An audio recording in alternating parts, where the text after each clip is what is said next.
The exhaustion of explaining yourself to the unwilling. There is a specific kind of exhaustion that does not come from doing too much, but from being unheard for too long. It is not visible. It does not announce itself. It settles quietly inside the empath, layer by layer, after every explanation that was offered with sincerity and received with indifference.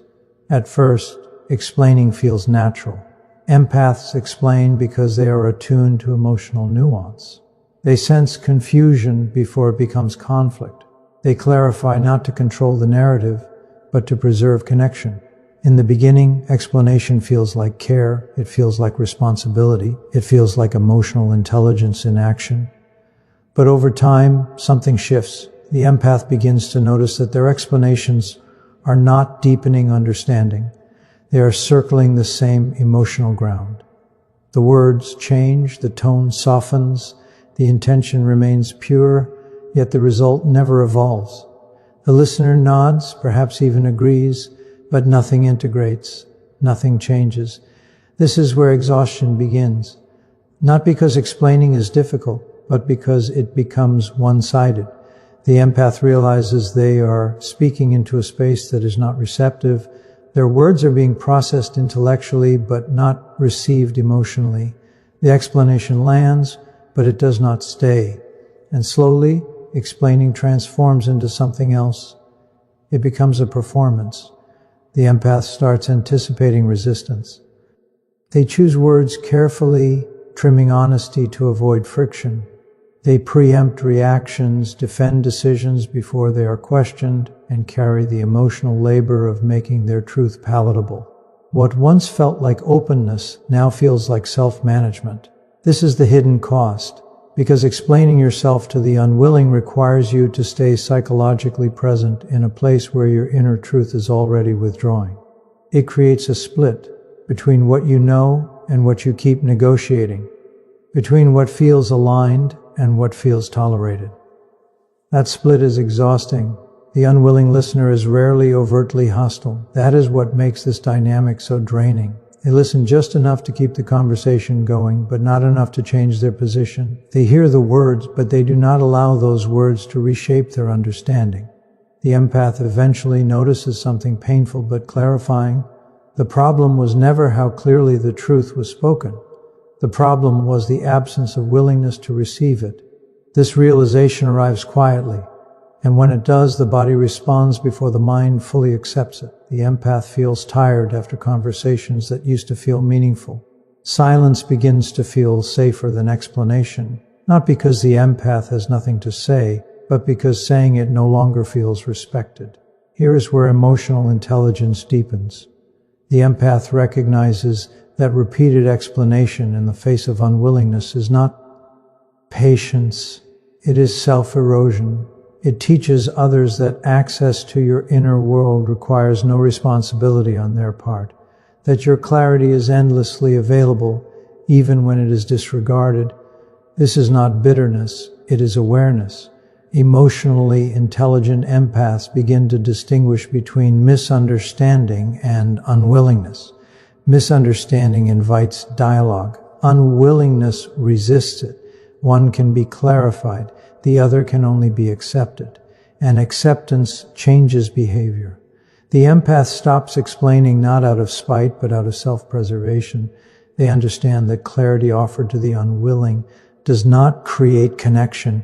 It delays detachment. It keeps the empath emotionally invested in spaces that have already shown their limits. This is where leaving becomes a form of honesty. Leaving does not mean the empath no longer cares. It means they care enough not to keep betraying their own inner coherence. It means they no longer translate their truth for audiences that have shown no intention of understanding it. The exhaustion lifts not because the situation improved, but because the internal contradiction ends. No explanation is withheld. No truth is suppressed. It is simply no longer delivered where it cannot land. This stage is often misunderstood by others. Silence is interpreted as withdrawal. Distance is labeled avoidance. But internally, the empath experiences something entirely different: relief, a quiet return of energy that was previously spent justifying in existence. Emotionally intelligent empaths do not stop explaining because they have grown cold. They stop because they have grown precise. They recognize that understanding cannot be forced, negotiated, or earned through repetition. It must be chosen. And when it is not chosen, the most respectful response is not more words, it is space. In this space, the empath does not disappear. They simply stop reaching where they are not met, and that is not abandonment, it is alignment. That when explanation becomes self-betrayal, there is a subtle moment in an empath's life when explaining stops being an act of clarity and becomes an act of compromise. It does not announce itself as betrayal. It feels reasonable. It feels kind. It feels necessary. And that is why it goes unnoticed for so long. Empaths explain because they care about emotional accuracy. They want to be seen clearly, not admired or agreed with, but understood. In the beginning, explanation feels like alignment, a way of making inner truth visible without friction. But over time, something shifts. The explanations begin to repeat. The tone becomes careful. The language softens around truths that were never sharp to begin with. What was once communication slowly turns into negotiation. This is where self-betrayal begins, not in silence, but in over-clarification, in the constant adjustment of one's truth to fit another person's emotional capacity, in the unconscious decision to prioritize comfort over coherence. The empath starts explaining boundaries instead of honoring them. They justify distance instead of trusting it. They apologize for feelings that arose naturally and speak as if clarity itself needs permission. Each explanation feels harmless on its own, but together they create erosion.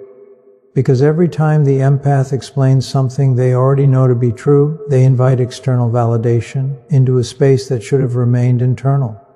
They begin to doubt what was once intuitive. They trade certainty for approval. This is not dramatic betrayal. It is gradual self-displacement. Emotionally intelligent empaths eventually notice the cost. They feel a quiet tension after conversations that were meant to bring resolution. Their body feels tight even when words were calm. Something inside feels misaligned, not because the truth was wrong, but because it was diluted. The most painful realization comes here. Explaining does not always serve understanding. Sometimes it serves avoidance of discomfort, of rejection, of finality. By continuing to explain, the empath remains emotionally present in spaces that no longer reflect who they are. Explanation becomes a way to stay without admitting it, to remain connected without being fully honest about the need to leave. This is where emotional intelligence becomes uncomfortable, because it requires the empath to recognize that not everyone deserves unlimited access to their inner process. That clarity is not something to be endlessly offered to those who consistently disregard it. That repeating oneself is not patience when nothing is being received. Self-betrayal ends the moment the empath sees this clearly. They recognize that boundaries do not need justification, that truth does not need to be repackaged to remain valid, that silence can sometimes be more honest than another carefully worded explanation. This does not create emotional coldness. It creates precision. The empath begins to feel the difference between explaining from integrity and explaining from fear. One feels steady, the other feels urgent. One feels grounded, the other feels like self-defense. When explanation becomes self-defense, it has already crossed into self-betrayal. At this stage, leaving becomes a form of restoration, not because the empath is giving up on connection, but because they are reclaiming coherence. They stop explaining not to punish the other person, but to stop abandoning themselves in small, invisible ways. The internal relief is immediate, though quiet. The mind stops rehearsing conversations. The body releases tension it had learned to carry. The empath no longer prepares speeches that may never be heard. Others may interpret this change as withdrawal or distance. But internally it feels like alignment returning, like standing in a truth that no longer bends under emotional pressure. Emotionally intelligent empaths understand something deeply transformative here. Self-respect does not require explanation. It requires consistency, and consistency cannot survive where self-betrayal is normalized. Walking away at this stage does not feel impulsive. It feels resolve. The decision does not echo because no part of the self was left behind. The empath does not wonder what more could have been said, because nothing was withheld. Explanation ends where self-betrayal ends. And in that ending, something essential is restored, the quiet authority of knowing when one's truth no longer needs translation. Emotional maturity removes the need to be understood. There is a quiet threshold that emotional maturity crosses, one that cannot be forced and cannot be rushed. It is the moment when the need to be understood loosens its hold, not because understanding has become unimportant, but because peace has become more honest than approval. In the early stages of emotional awareness, being understood feels essential. It feels like validation, like proof that one's inner world has landed safely in another person's hands. Especially for empaths, understanding is often mistaken for connection. To be understood is to be held. To be misunderstood is to feel exposed, misrepresented, or alone. So they explain. They explain their intentions. They explain their boundaries. They explain their silence, their distance, their choices. They believe that clarity will protect the relationship, that if their inner truth is translated carefully enough, it will be respected. But emotional maturity begins to show something different. It reveals that explanation does not guarantee understanding. Sometimes it only prolongs misunderstanding. Sometimes it turns lived experience into something that must be defended. Sometimes it invites interpretation instead of empathy. This realization does not arrive with bitterness. It arrives with fatigue. The emotionally maturing empath notices that they are spending more energy explaining themselves than living in alignment with themselves. They sense that their words are being analyzed, not absorbed, heard but not integrated, accepted intellectually but resisted emotionally. This is when the question shifts from, how can I explain this better, to why do I need to explain this at all? The answer is rarely about clarity. It is about fear. Fear of being judged incorrectly. Fear of being remembered unfairly. Fear that silence will be filled with assumptions that cannot be corrected.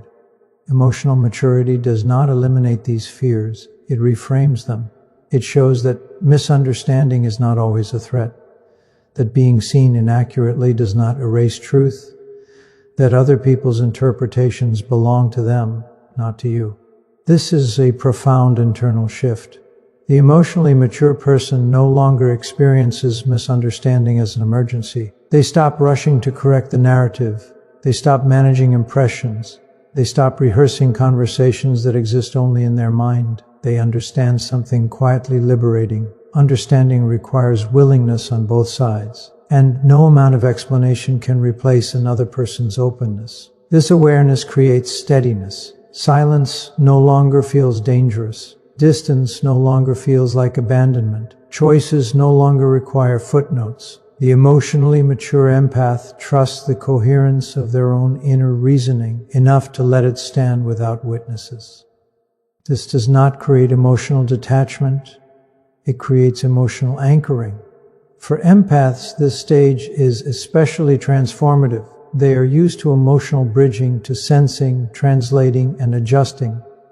But maturity teaches them that constant translation can become a form of self-erasure, that bending one's truth to be digestible often costs more tea than it gives. Letting go of the need to be understood means letting go of the need to be emotionally approved.